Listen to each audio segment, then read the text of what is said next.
Bienvenidos a esta nueva andadura, a esta serie de podcasts que te vamos a traer para sorprenderte.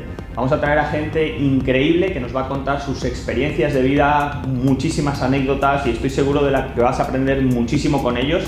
Y hoy, que es nuestro primer podcast, tenemos a una persona muy especial, una persona a la que admiro muchísimo. Para mí es un honor poderlo entrevistar hoy, porque no solamente ha conseguido éxitos a nivel deportivo, sino a nivel personal, y para mí sin duda es una persona de referencia.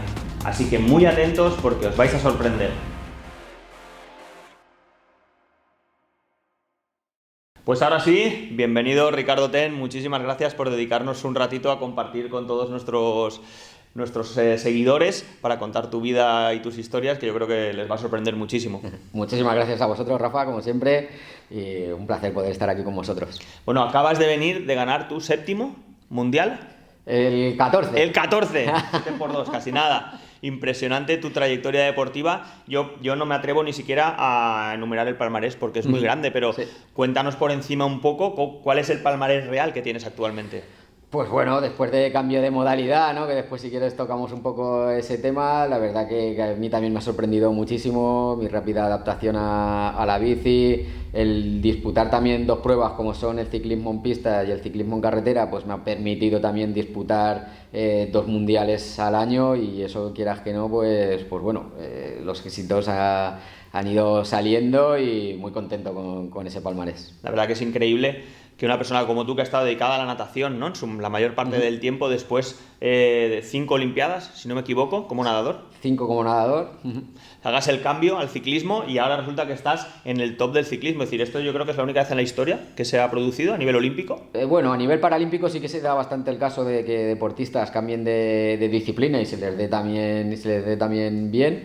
Y bueno, la verdad que muy contento, ¿no? De volver a tener esa sensación, ¿no? Que nos gusta tanto a los deportistas, ¿no? Cuando competimos y las cosas salen bien. De hecho, a mí me consta que Ricardo es un gran aficionado a la velocidad, ¿sí? Y de hecho yo descubrí su afición al ciclismo de forma sorpresiva. Coincidimos un día en una tienda de bicis aquí, porque evidentemente lo conocía por todos sus logros en la natación, y cuando coincidimos en Cool Bikes, aquí en una tienda de bicis, me sorprendió y decía, pero Ricardo, ¿qué haces aquí en una tienda de bicis y tal? Y, no, si vengo a hacer mountain bike aquí en unas montañas aquí cercanas. Yo, claro, me quedé completamente sorprendido, y ahora ya puedo entender la afición. ¿De dónde nace la afición por el ciclismo? Sí, bueno, desde muy pequeño. La verdad que incluso antes de mi época como nadador, ¿no? Yo aprendí desde chiquitín, con 3-4 años aprendí a ir en bicicleta.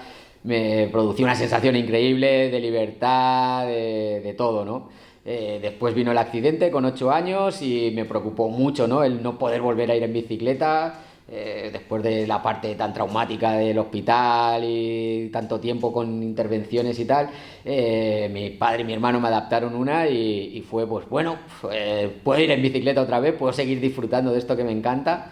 Y después, más tarde, ya vino mi etapa como nadador, ¿no? Cuando descubrí que existía, ¿no? La natación competitiva para personas con discapacidad. Qué increíble, la verdad es una cosa increíble. Estamos de camino a las Olimpiadas, que serán las...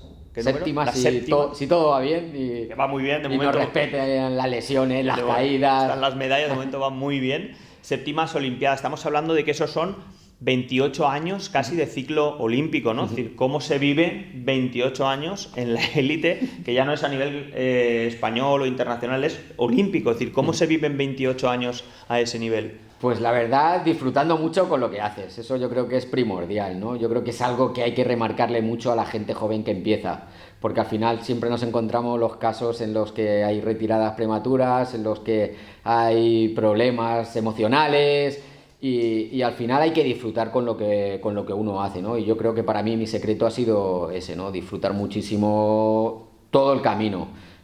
Los entrenamientos, las competiciones, saber también que los momentos difíciles van a llegar y hay que saber aprender a superarlos.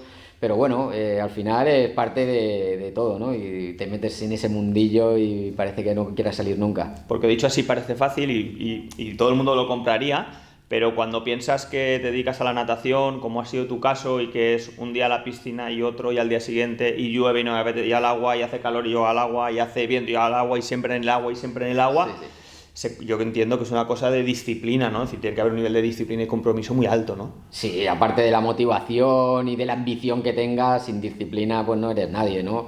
Yo mi etapa de nadador la recuerdo pues bueno, de que existía la natación y poco más, de hacer 11 sesiones a la semana, mezclándolas con gimnasio, 5 sesiones también a la semana, alrededor de 8.000 metros al día en 2 sesiones, descansar solo el domingo y bueno, pues al final eso te va curtiendo como deportista, pero al final cuando te absorbe ese mundo y disfrutas con él, pues es algo que eliges tú porque quieres y no te importa realizar cualquier esfuerzo para conseguir lo que te propones. Al final yo creo que desde luego eres una de esas personas que encaja perfectamente en el concepto de excelencia, entendido como el que ha conseguido acumular más de 10.000 horas en su práctica, ¿no? Ya sea en la música, en el deporte, porque desde luego has acumulado muchas más de 10.000.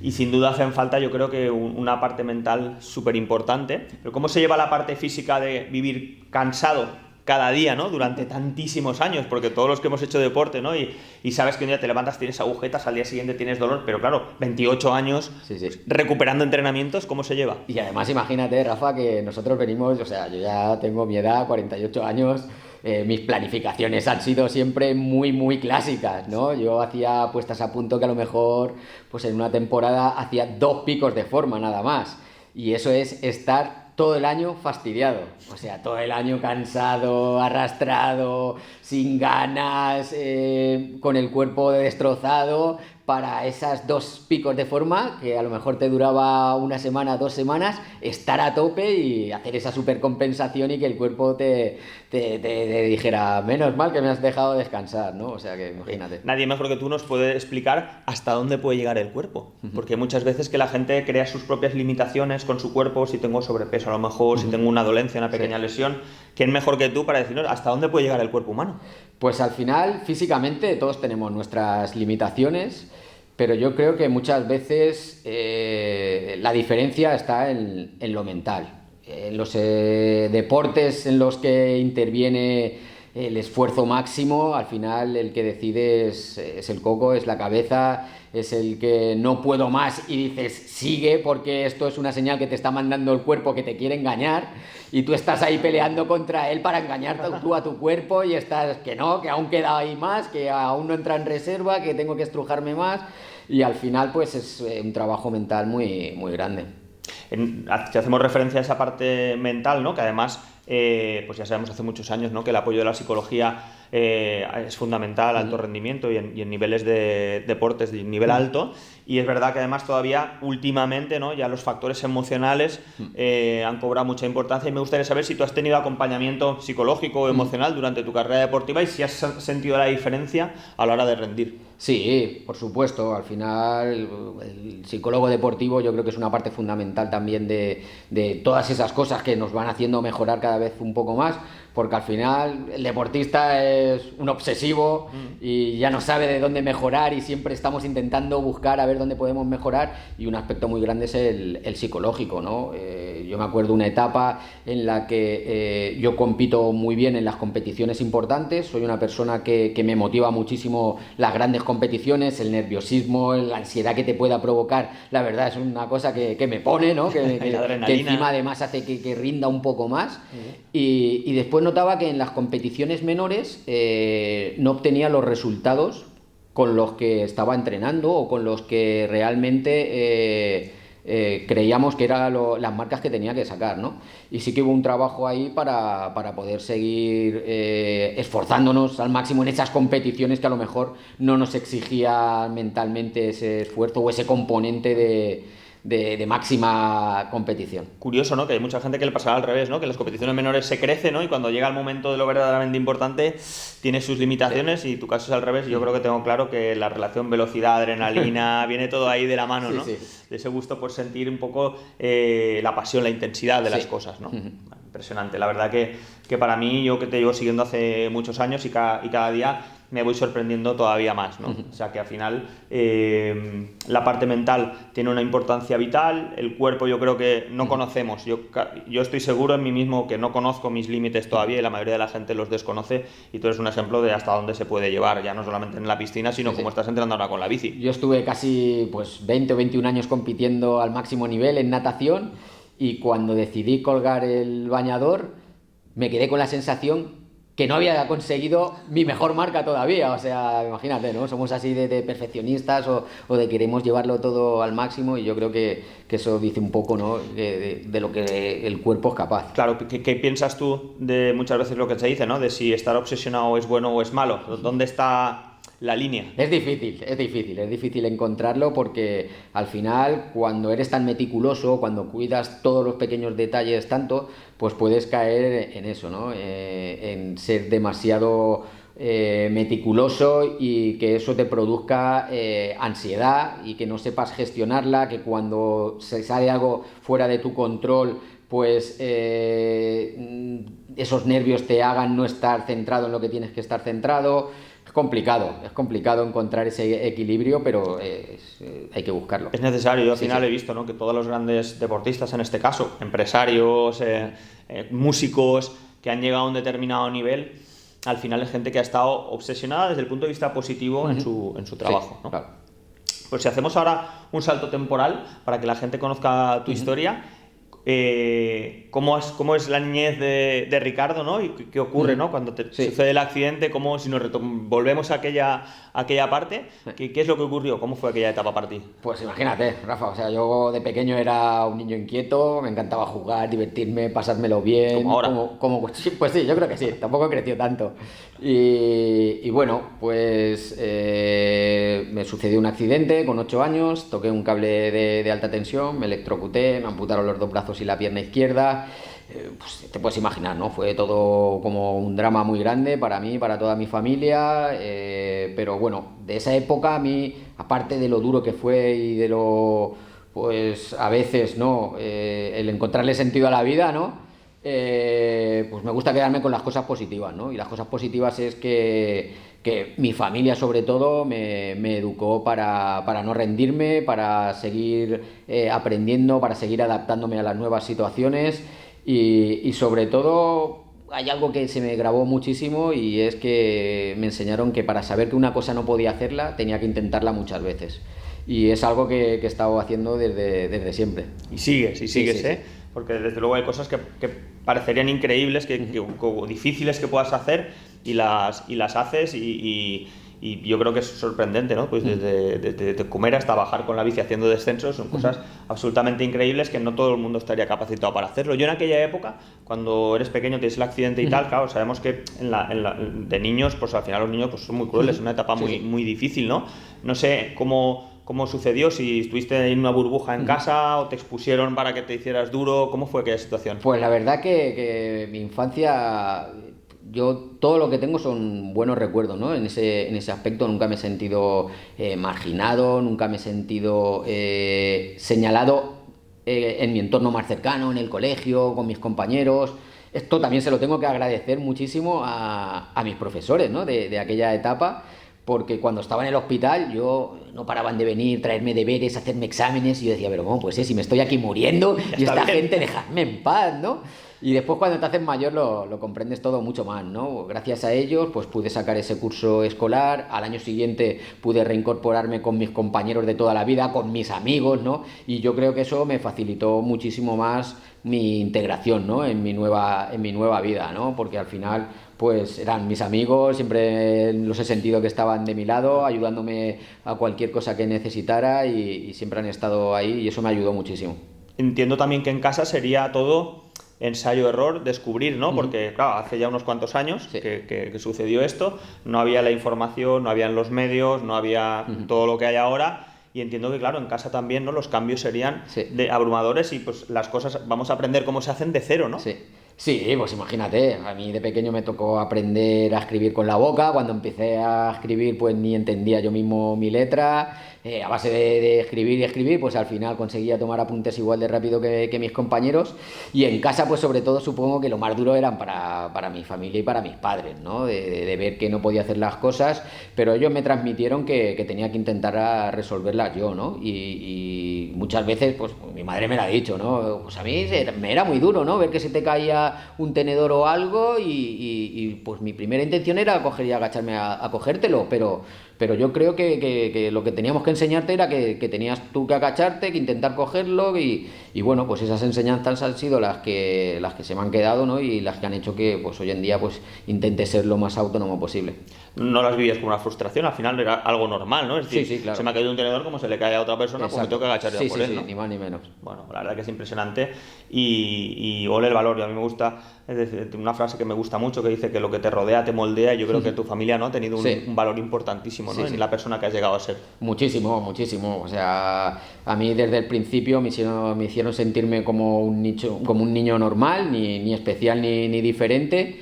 Y yo creo que es lo que yo siempre he querido, ¿no? O sea, mi gran objetivo de mi vida siempre ha sido ser uno más, ¿no? Y ni más ni menos. O sea, si mis amigos jugaban a fútbol, pues yo a fútbol. Si jugaban a tenis, pues yo tenía que hacer lo que fuese para poder jugar a tenis, ¿no? Que se sacan el carnet de conducir, pues yo también quiero sacarme el carnet de conducir, ¿no? Siempre ha sido un poco el querer ser, pues, uno más.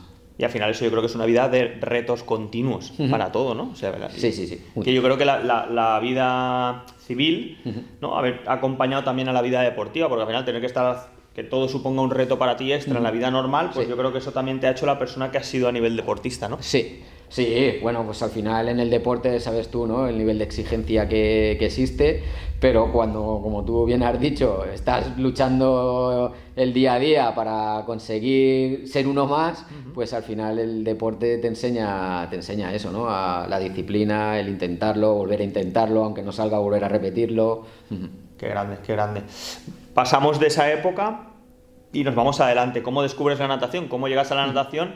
Que al final, pues eso, ¿no? Pues con los brazos, la extensión de los brazos, la pierna y tal, es un deporte que se antoja complicado.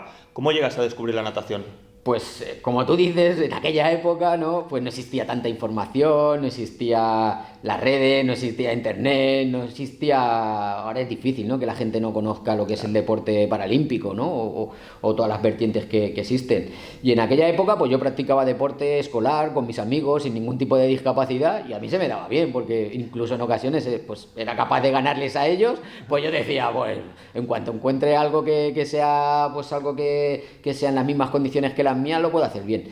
Y la primera información que tuve pues fue de la natación, ¿no? Creo que era un artículo en prensa donde veía que una chica se estaba preparando para un campeonato de España de natación paralímpica y justamente pues estaba preparando en un club muy cercano de mi casa, aquí cerca, en Campanar, y bueno, pues ahí empecé, me presenté allí. Yo la verdad que no sabía ni nadar los estilos, no me ahogaba porque sabía bucear, sabía desplazarme y tal, pero no tenía ni idea de la técnica de los estilos.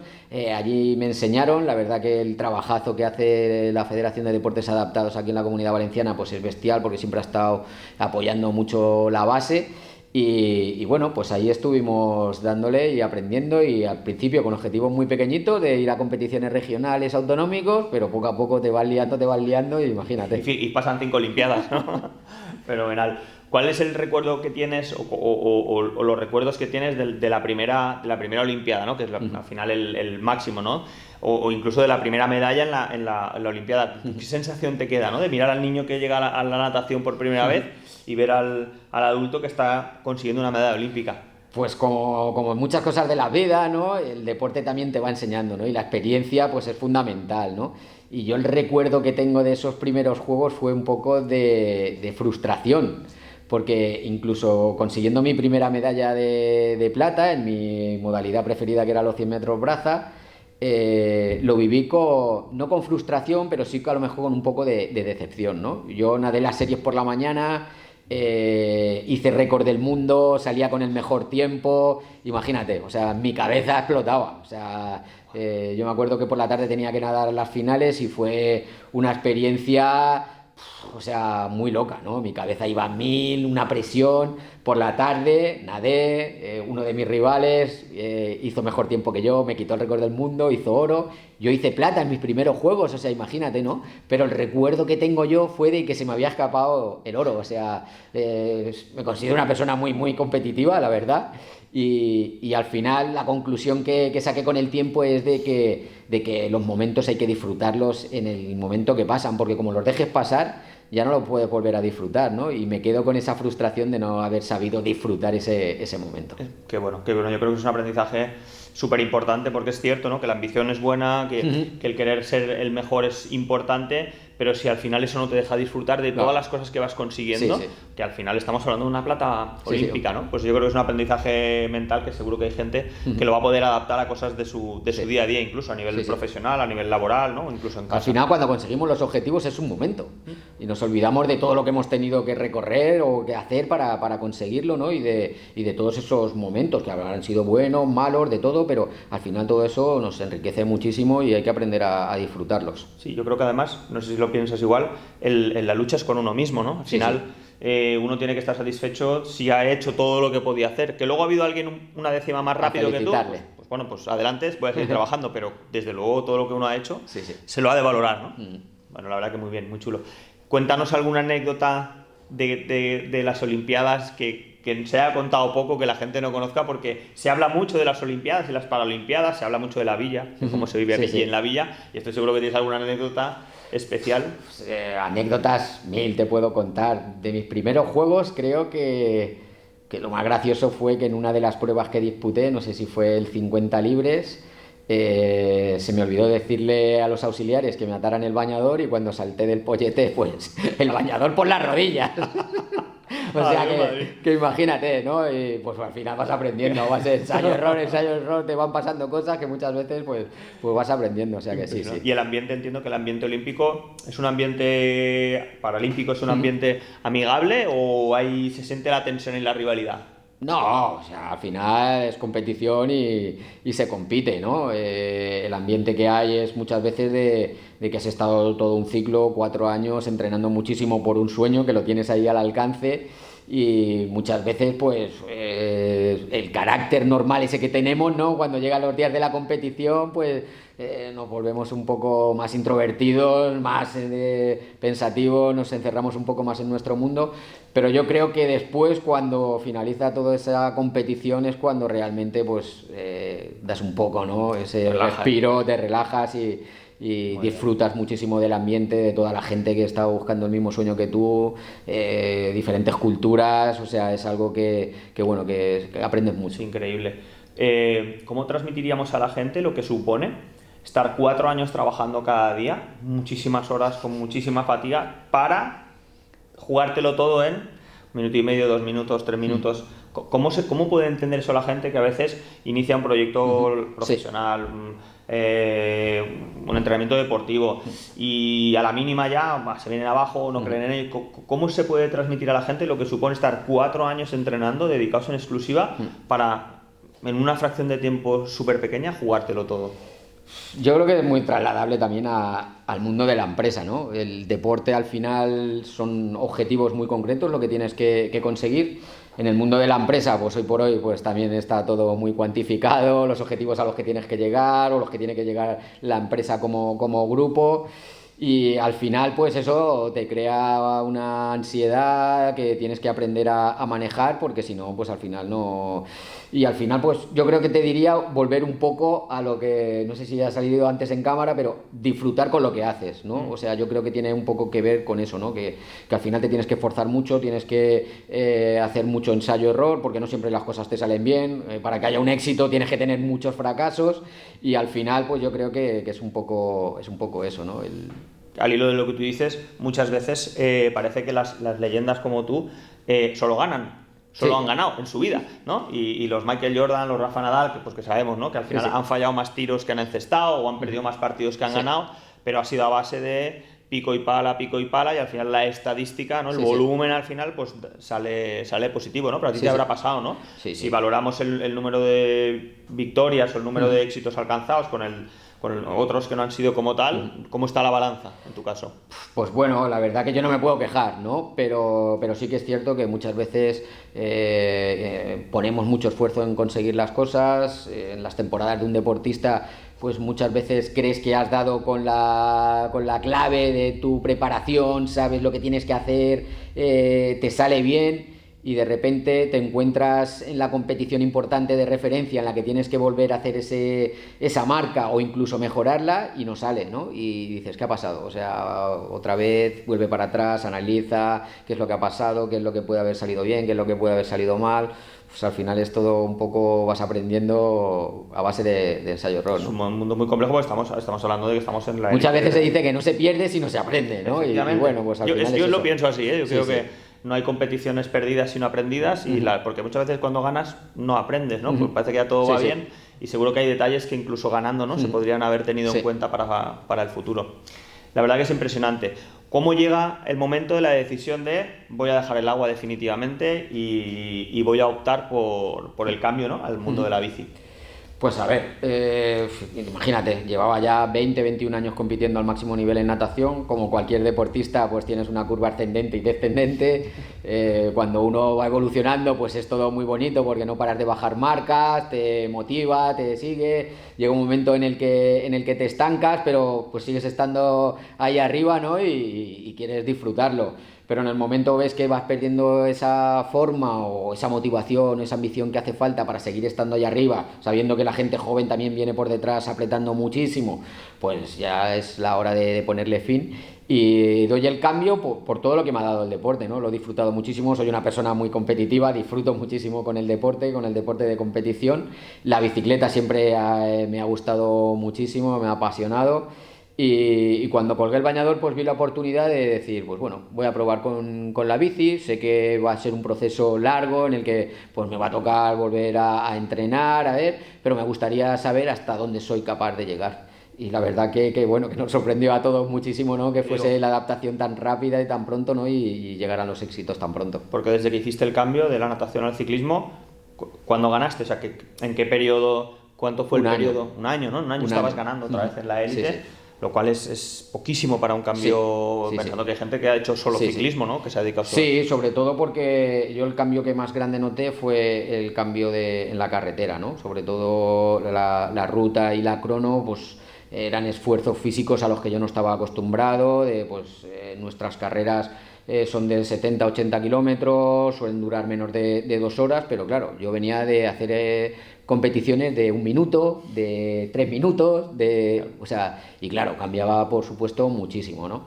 Y lo encontré en la pista, porque la pista es muy similar a la natación, esfuerzos muy intensos, muy cortos, y en la pista sí que me adapté muy rápido, y enseguida empecé a sacar tiempos que eran competitivos. Y es curioso, ¿no? Porque normalmente vemos en el ciclismo élite que la gente de pista no suele competir en ruta, ¿no? No son compatibles, y en tu caso, por ejemplo, sí que ha sido compatible. ¿Te genera mucha dificultad compaginar los entrenos de pista y de ruta? Pues a ver, lo que pasa es que casi no descansas, porque vas empalmando temporada con temporada, ¿no? O sea, dejas la temporada de pista, te pones con la de carretera, y hoy en día cada vez se ven más profesionales, ¿eh? Ahí tienes a un Filippo Ganna, campeón del mundo de persecución, campeón del mundo de crono, el Viviani, que ha sido campeón de Europa ahora también en el campeonato de Europa de carretera élite, o sea que bueno, hay gente, ¿no? que sí que puede compatibilizarlo según qué tipo de pruebas, ¿no? Porque hay pruebas muy específicas como los velocistas en la pista, ¿no? Pues que son como casi los Usain Bolt, ¿no? Que son muy específicos y no podrían estar en carretera, pero hay fondistas en pista que lo hacen muy bien. Bueno, tú lo has demostrado que se puede compaginar, o sea que ya el dato ya lo tenemos, muy bien. ¿Cómo funciona un poco? ¿Qué adaptaciones llevas en la bici para que la gente entienda, pues eso, ¿no? Como te llega una bici normal, y ¿qué adaptaciones son las que le tienes que hacer a cada una de las bicis para poder desempeñar el... Pues la verdad que yo llevo una bici convencional, la máxima adaptación que llevo sobre todo es en el tema de poder coger el manillar. En la pista es muy sencillo porque no hay cambio ni freno, o sea, es piñón fijo y solo tengo unos acoples con los moldes de mis brazos para poder engancharme bien. Y poco más. Después en la bicicleta de ruta y de carretera sí que son un poco más complicadas, la de crono y la de ruta, porque sí que tienes que añadir el freno, tienes que añadir también el cambio y lo solucionamos con una palanca en la que yo acciono los dos frenos, tanto el de adelante como el de atrás, con el movimiento del brazo, en el que llevo una cincha para que me dé sujeción para diferentes tipos de firmes, que no venga un bache y se me salga el brazo y salga por ahí volando. En el otro brazo también llevo un molde de mi brazo y llevo un cambio electrónico que saco el brazo del molde y aprieto los botones y poco más. Funcionar. En la prótesis sí que es cierto que con el paso de los años en mi vida como ciclista pues hemos ido mejorándola. Empecé con una prótesis normal y unas zapatillas de ciclista normal, pero bueno, viendo después a mis rivales, ¿no?, que llevaban ya prótesis específicas de ciclismo, pues hicimos una prótesis toda de carbono en la que el pie pues no existe y es la cala que va directamente enganchada al pedal. Que está totalmente personalizada, entiendo, para ti. ¿Qué puede costar una prótesis así, hecha a medida? Pues que yo recuerde, pues cerca de 6.000 euros. Casi nada, casi nada. Y entonces al final 3 bicis, ¿no? Hablamos. Sí. Necesito bici de carretera, bici de crono, sí, y bici de pista. Y bici de pista, con lo cual solo para moverte por ahí con el material ya debe ser un espectáculo. Sí, cuando tienes que cruzar el charco la verdad es que es algo que es un volumen muy grande de material, ¿no? Porque somos muchos corredores, muchas bicicletas y es algo que sí que cuesta, ¿no?, menear todo el material. Muchas veces pues incluso pues hay algunas que llevan bicicletas de repuesto, o sea que aún es más material, bicicletas o sea, ruedas de competición, ruedas de entrenamiento y todo lo que supone eso, o sea que bueno. Dime si no me equivoco, si a día de hoy eres el ciclista español con más medallas, con más títulos. Con más títulos de campeón del mundo, sí. Yo siempre lo digo que para mí es un orgullo muy, muy, muy grande, o sea, ser el ciclista español con más maillot arcoiris. Sí. Sé que para nada me puedo comparar, ¿no?, con los ciclistas convencionales porque la verdad sé que es lo complicadísimo, ¿no?, que es obtener tantos maillots. Pero yo me siento orgulloso, por lo menos, de tener ese título. Yo creo y estar con... que no se trata de comparar, y si habláramos seguro con los campeones del mundo de élite estarían absolutamente diciendo lo mismo de ti, que no sé si serían ellos capaces de conseguirlo, con lo cual tiene todo el mérito del mundo y, como tú bien has dicho, han sido 7 multiplicado por 2, ¿no? Claro. Ruta y pista. Ruta y pista, con lo cual no sé si te caben en el armario ya, si estás ampliando en casa. La verdad que las tengo allí en un armario ahora puestos allí específicamente para eso, y voy ahí sobre todo los mayores, ¿no?, que más valor tienen, pues los de líder de Copa del Mundo, los de campeón de Europa, los de campeón del mundo también. Bueno. Y es cierto que la verdad que da gusto, ¿no? Es un orgullo porque yo creo que hay gente que aspira a tener uno, ¿no? En su vida ya sería un éxito total tener uno. Y tener pues 14, pues te da como para salir todas las semanas a entrenar con el maillot de... Sí, es algo como que lo que te comentaba antes, ¿no? Que el ciclismo tiene eso, ¿no? Tiene esa recompensa del maillot, que es alguna prenda muy, muy valorada, ¿no?, en el mundo del ciclismo, en el que cuando lo ganas pues te permite ir todo el año en todas las pruebas oficiales como con ese distintivo de maillot arcoiris, ¿no?, que yo creo que es muy bonito, ¿no? Qué bueno. Si volvemos ahora un poco a la vida normal, fuera del deporte, ¿has encontrado dificultades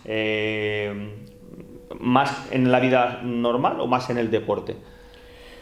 Yo creo que más en la vida normal. La vida civil, digamos. Sí, al final, pues bueno, yo soy una persona que creo que mi mayor capacidad es la capacidad de adaptación que tengo, y me adapto muy rápido a cualquier cosa, a cualquier situación. Yo soy de las personas, por lo menos discapacitadas, que pienso que no puedo estar esperando a que me adapten las cosas para poder hacerlas, ¿no? Somos nosotros los que nos tenemos que adaptar a lo que nos vamos encontrando en la vida diaria, porque es que al final es muy complicado que cada discapacidad tenga su adaptación para poder resolver los problemas que te vas encontrando en la vida cotidiana, y es un poco tirar de cabeza, tirar de ingenio y ir solucionando todos esos problemas. Una frase que escuché en un documental tuyo hace poco que me gusta mucho, que ¿cómo describes tú el tema de la discapacidad? Sí, bueno, para mí la discapacidad no es una incapacidad, sino es una manera de hacer diferentes las cosas, ¿no? Porque a mí me ha enseñado pues todo el tiempo que llevo, que ya son muchos años los que llevo con personas con discapacidad, pues me ha enseñado a eso, a intentar pues resolver los pequeños problemas que te va planteando el día a día, pues intentar solucionarlos y ponerlos ahí. Y para mí es eso, pues a lo mejor no haré lo mismo que tú para ponerme la zapatilla o atarme la zapatilla, pero me la ato, ¿no? Y bueno, lo haces diferente, sí, simplemente, exacto. ¿no? Qué bueno. Yo sé que eres ejemplo para muchísima gente, ¿no? Y mucha gente te sigue y sigue tu ejemplo. ¿En qué proyectos estás participando o cuál es la manera en la que puedes? Porque al final también es verdad que tienes muchos compromisos a nivel deportivo, pero seguro que hay tiempo, ¿no? Para que dedicas para poder transmitir a la gente, ¿no? Toda esa superación. Bueno, la verdad que en el equipo no estoy muy involucrado, pero sí que me hace ilusión, ¿no?, ser un referente dentro del equipo, porque es un equipo que está muy comprometido con la base, en el que ayuda muchísimo a todos esos ciclistas que están empezando, ¿no?, en los que la verdad que el equipo trabaja de una manera que para ser el nivel de Paralímpico ciclismo es muy, muy profesional, es el Hyundai Marcos Automoción, que bueno, que la verdad que con su jefe, ¿no?, ahí con el director que tenemos, con Pablo Estrella, es muy de agradecer todo el apoyo que nos brinda. Y sobre todo después pues estamos también con la fundación del Levante, la fundación Sentanch, con un proyecto muy chulo que es Discapacidad. Vamos dando charlas en los colegios de aquí, sobre todo de la provincia de Valencia, y sobre todo intentando transmitir a los más jóvenes todo lo que hemos aprendido con el deporte y sobre todo normalizando la discapacidad, ¿no? Que muchas veces pues cuando son niños no tienen contacto con la discapacidad, ¿no?, pues no saben cómo reaccionar o cómo tienen que actuar, ¿no?, delante de una persona con algún tipo de discapacidad y pues la verdad que es un proyecto que nos encanta muchísimo, ¿no? En el área social de la Fundación del Levante la verdad que se trabaja muchísimo en ese aspecto y se están haciendo cosas muy chulas. Porque estoy seguro que tienes preguntas de niños súper curiosas y alguna muy divertida. Estoy seguro que tienes alguna anécdota que contar de, ¿no?, qué te preguntan los niños, ¿no?, cuando te ven. Sí, bueno, sí, yo siempre les tiro el gancho, ¿no?, en las charlas y tal, de qué pensáis que no puedo hacer. Y ha habido gente, niños que me han dicho, pues no puedes ir a la luna. Digo, vale, pero ni yo ni tú tampoco. Y bueno, pues al final la verdad que estar con los niños es un encanto, ¿no? Porque muchas veces aprendes tú mucho más de ellos que ellos de ti, ¿no? Porque esa sinceridad con la que hablan y tal, es de agradecer. Tienen una visión sin filtros, ¿no? Sí. Ven y te dicen, te trasladan tal cual, no tienen filtros ni para bien ni para mal, con lo cual son completamente transparentes y sí que es verdad que se aprende mucho de ellos. Me gustaría saber, y a todos los que nos están viendo, ¿hasta cuándo tenemos Ricardo Ten? Porque has dicho que tienes 48 años, aunque no se te note, pero ¿hasta cuándo tenemos Ricardo Ten en el deporte? Pues no lo sabemos todavía.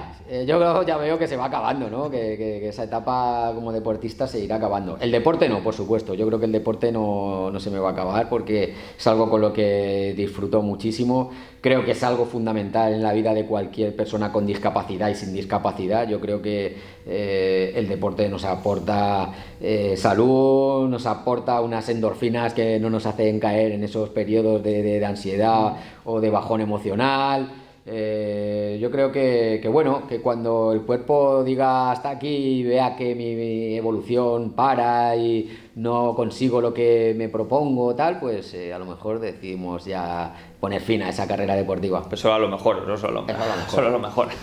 Bueno, eso está fantástico y la verdad que eso nos dará la oportunidad de seguir disfrutándote, ¿no?, de seguir viéndote conseguir cosas y seguir asombrándonos, ¿no? Me gustaría, fuera del ámbito del deporte, y para nuestros seguidores, a ver si tienes por la cabeza 2, 3 personas que para ti han sido referentes y que vamos a intentar traer al podcast para que puedas escucharlos y me encantaría saber qué 2 o 3 personas del ámbito que sea te gustaría que pudiéramos traer aquí para escucharles hablar, ¿no?, y contar su historia. Pues mira, para mí una persona que ha sido muy, muy importante, sobre todo pues que me pilló en mi etapa, ya no era adolescente, pero bueno, era una etapa en la que, pues eso, los jóvenes tenemos esa mentalidad como que somos invencibles y somos los más chulos del mundo. Es Pilar Jabaloyas. Fue la presidenta de la Federación de Deportes Adaptados, los que me acogieron de una manera que les tengo muchísimo que agradecer, porque ellos me dieron la oportunidad en mi primer trabajo. Ellos también me formaron como entrenador de natación, como entrenador de deporte adaptado. Y la verdad que he aprendido muchísimo de ella, ¿no? He considerado que es una persona inmensa de corazón, que siempre ha estado intentando cuidar a la gente que empezábamos, al deporte base, y para mí ha sido una de las personas importantes de mi vida, o sea que es una de las que ha sido una persona referente. Más referentes, ahora mismo no caería, ¿no? Cuando me hacen esta pregunta siempre, yo digo que para mí no ha habido un ídolo, ¿no?, deportivo que diga quiero seguir sus pasos o tal, sino para mí el referente siempre han sido todos esos deportistas populares con los que he estado entrenando muchísimos años a las 7 de la mañana en la piscina, que lo hacían por gusto, que lo hacían antes de irse a trabajar. Y me parecía algo que es algo que no se ve, que la gente hace las cosas porque le gustan, ¿no? Y además lo disfrutan. Correcto. Que muchas veces, pues yo creo que a muchos deportistas de élite habría que hacérselo, que lo vieran, ¿no? Recordárselo, ¿no? Sí, recordárselo, ¿no? Que hay personas que concilian todo ese ámbito practicando su deporte favorito, aunque sea con sacrificios de levantarse a las 6 de la mañana, o de ir a la piscina a las 10 de la noche o a las 11 o toda esa gente para mí siempre ha sido un referente. Pues tomamos nota e intentaremos en la medida de lo posible acercarte a alguna persona para que tú también nos puedas seguir desde la otra parte de la cámara. Y a mí me gustaría saber si, aunque estamos centrados en las Olimpiadas, viene ya, está todo eso ahí, si un poquito más lejos, en algún momento de la temporada, cuando estás más tranquilo, has podido visualizar, ¿no?, visionar en qué proyectos te gustaría participar, porque a lo mejor alguna de las personas que nos está oyendo quiere contar contigo el día de mañana y te están esperando con los brazos abiertos. Pues la verdad que me gustaría seguir vinculado con el tema del deporte. A mí el deporte la verdad es que me lo ha dado todo, y me gustaría estar vinculado de alguna manera en algún sitio que pudiera aportar, ¿no?, mi experiencia, que pudiera aportar pues todos estos largos años, ¿no?, en los que has ido acumulando anécdotas, experiencias que te han enseñado a seguir mejorando, y trasladar un poco eso a los más jóvenes, ¿no? Aparte de pues, el tema de las conferencias también es algo que me gusta, ¿no?, y que me apetece. Pues ahora por calendario y tal, pues solo estoy cerrado con el tema de los niños, pero siempre he estado también con empresas, con tal, y es algo que me gusta, ¿no? Que al final es algo que me apetece también, después seguir por ese camino. Muy bien, porque vemos a veces que hay muchos deportistas que, pues a mí me gustaría dedicarme a entrenar, ¿no?, por ser entrenador o como tú, a transmitir esa experiencia que además yo creo que, como tú muy bien dices, no solamente va enfocada a deportistas, sino que va enfocada a cualquier disciplina, ya sea empresarial, personal, en cualquier ámbito, y creo que son aprendizajes que no están en los libros, porque yo creo que no todo está en los libros, y más, pues bueno, nosotros que venimos de unas cuantas generaciones atrás, donde ha habido mucha ciencia, pero también mucho ensayo, error, mucho aprendizaje. Ahora está todo como mucho más medido. ¿Qué piensas de los entrenamientos que se miden ahora al milímetro, ¿no?, donde te dicen tienes que ir a tantos vatios, tantos minutos, aquí frena, aquí acelera? ¿Lo llevas bien o te cuesta? Soy un poco de la vieja escuela. ¿No? Desde el principio siempre he entrenado a base de sensaciones. La natación, la verdad que tampoco te permite ese control tan exhaustivo, ¿no?, como en el ciclismo, ¿no?, en el que puedes controlar pulso, vatios, lo puedes controlar todo, hasta el mismo monitor te dice a cuántos vatios tienes que ir, en qué rampa, en qué situación.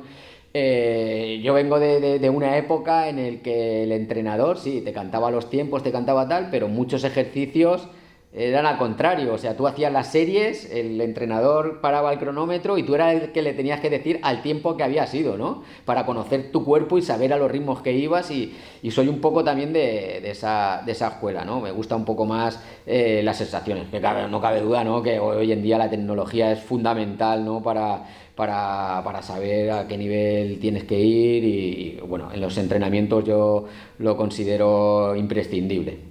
O sea que ahora ya la tecnología entra en tu vida de una manera ya completamente definitiva. Sí. Yo creo que en la de todos. Alguna cosa es para mejor, otra pues no tanto, pero bueno, desde luego a nivel de rendimiento los entrenadores ya tienen mucha más información, ¿no?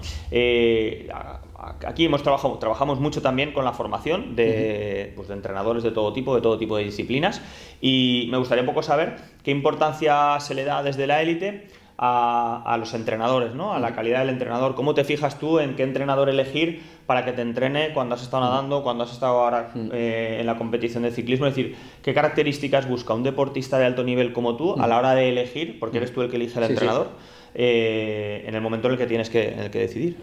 Pues sobre todo tener referencias, ¿no? Gente a la que ha llevado, tener ese feedback de cuál es su metodología de trabajo, saber qué te encaje, qué nivel de... Porque hoy en día, pues bueno, puedes ser muy buen entrenador a nivel, como dices tú, de llevar tecnologías y tal, pero si te falla un poco la psicología con tu deportista, pues la verdad que hay momentos que no vas, o sea, ni vas para adelante ni vas para atrás, no progresas y es un poco pues buscar ese equilibrio, ¿no? De una buena formación, que tenga una experiencia, unos resultados que lo avalen y sobre todo ese trato. Yo creo que el trato personalizado con el deportista creo que es fundamental y saber un poco tener ese feedback, ¿no? De entrenador, deportista, entrenador. ¿Es para ti, por ejemplo, importante que la persona que te va a entrenar haya competido o haya sido deportista en ese deporte para que lo haya sentido, o crees que no es necesario?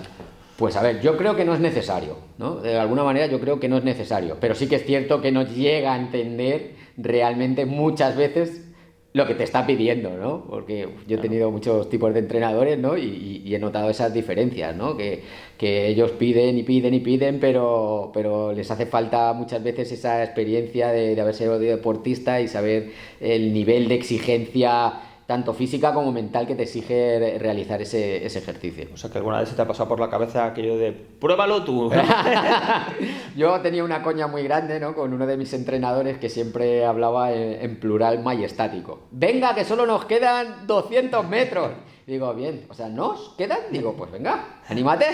Al agua. Anímate que lo vamos a llevar mejor. Que lo vamos a llevar mejor. Sí. Muy bien. Y por último, así hablando de entrenamiento, te he oído hablar, y yo soy un fanático, y más últimamente, del entrenamiento invisible. Lo que no se ve, lo que no se considera como carga, ¿no? Sino que la descarga. Muchas veces pues sabemos que estamos sometidos a la curva de supercompensación y muchas veces a los entrenadores se focalizan solo en la parte de la carga, ¿no? Y se descuidaba la parte de la descarga y por lo tanto la supercompensación no acababa de ocurrir. ¿Qué importancia le das tú a todo lo que en este caso no es estar encima de la bici como entrenamiento invisible? Fundamental, o sea, la asimilación yo creo que es la clave de todo, ¿no?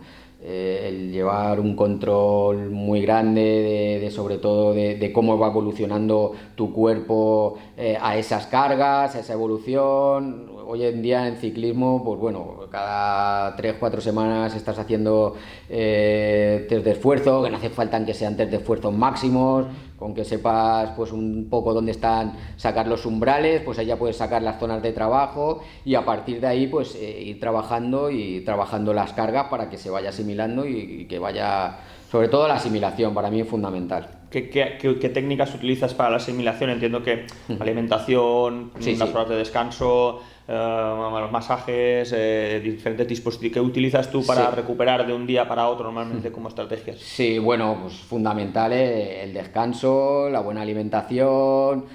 Al final cuando estás en periodos de carga pues tienes que cuidar mucho pues también todo el tema de productos que te ayuden un poco a toda la suplementación con vitamina, con un montón de cosas, ¿no? Que ahora pues hay 1000, o sea, es que ahora empiezas y no acabarías, ¿no? Y la verdad que bueno, el sueño también para mí es muy importante, las horas de descanso.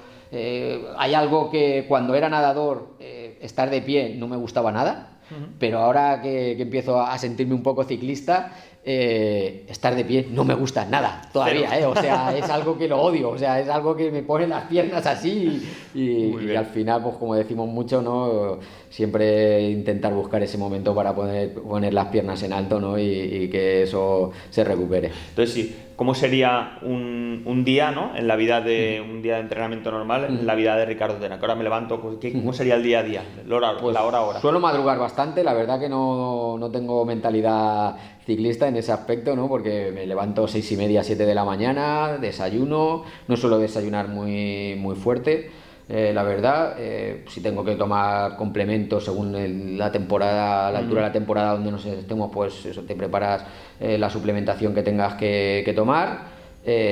O si bien tienes sesión de gimnasio o sales a entrenar directamente, acabas del entrenamiento. En el entrenamiento, pues en pretemporada ahora te puedes dar el lujo de parar y hacer tu tostadita, tu café con leche, tu tal. Y si no, pues al final, cuando ya empiezas a afinar, pues eso, tienes tiempo para comerte una barrita casi en marcha y poco más, ¿no? Y después eso, cuidar mucho el descanso. El nivel de fisioterapia también considero que es muy, muy importante.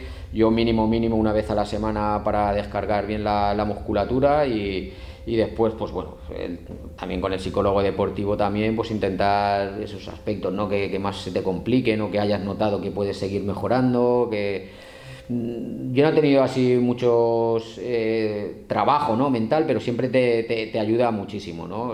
A la hora de preparar las pruebas, sobre todo en las cronos, que son pruebas como que un esfuerzo máximo, pues intentas siempre dividir las pruebas en varios sectores. Esos sectores los trabajas por separado, asimilas mucho mentalmente el esfuerzo que tienes que hacer en cada sector. Y bueno, pues eso te ayuda un poco para que cuando llegue el momento tenerlo todo mucho más preparado. O sea, utilizas la visualización, sí, claro, como parte del entrenamiento. Sí. Y yo creo que habrás tenido ocasión de vivenciar, ¿no? Todo tipo de entrenos al respecto y sacarles partido. Bueno, pues yo la verdad que me he quedado muy a gusto escuchándote. Me gustaría saber si nos puedes transmitir cuál es tu lema, tu mensaje de vida, ¿no? El que te empuja cada mañana o el que al final tiene que recoger la gente cuando te conoce, y así cerraremos el podcast de una manera excepcional. A mí la verdad que yo creo que me gusta que me traten como uno más, ni superhéroe, ni muchas veces, yo si estuviera en tu situación no podría hacerlo, tal. Al final el ser humano tiene una capacidad de adaptación bestial. Somos personas que nos acabamos adaptando a cualquier dificultad, por muy dura que sea, ya no solo pues física, sino pues mental. Tenemos muchos obstáculos en la vida y al final pues nos puede costar más, nos puede costar menos, pero siempre al final nos acabamos adaptando a ellos, y hay que tener una mentalidad positiva en ese respecto, ¿no? Que por muy mal que vayan las cosas, seguro que se puede salir de ahí y siempre podemos sacar algo positivo, ¿no? Al final la vida es muy bonita de vivir, ¿no? Aunque haya momentos muy difíciles, pero esos momentos felices merecen mucho la pena vivirlos. Yo creo que, como tú dices, además hay que disfrutar el camino, donde sea que nos vaya a llevar, pero hay que disfrutarlo, vivirlo con adrenalina y vivirlo con pasión, que yo creo que tú lo haces cada día. Así que muchísimas gracias por haber estado con nosotros, por abrir esta nueva línea que tenemos de podcast. Ha sido todo un placer. Y a todos vosotros esperamos más adelante. Os vamos a traer a gente increíble como Ricardo y esperamos que os haya gustado mucho. Hasta la próxima.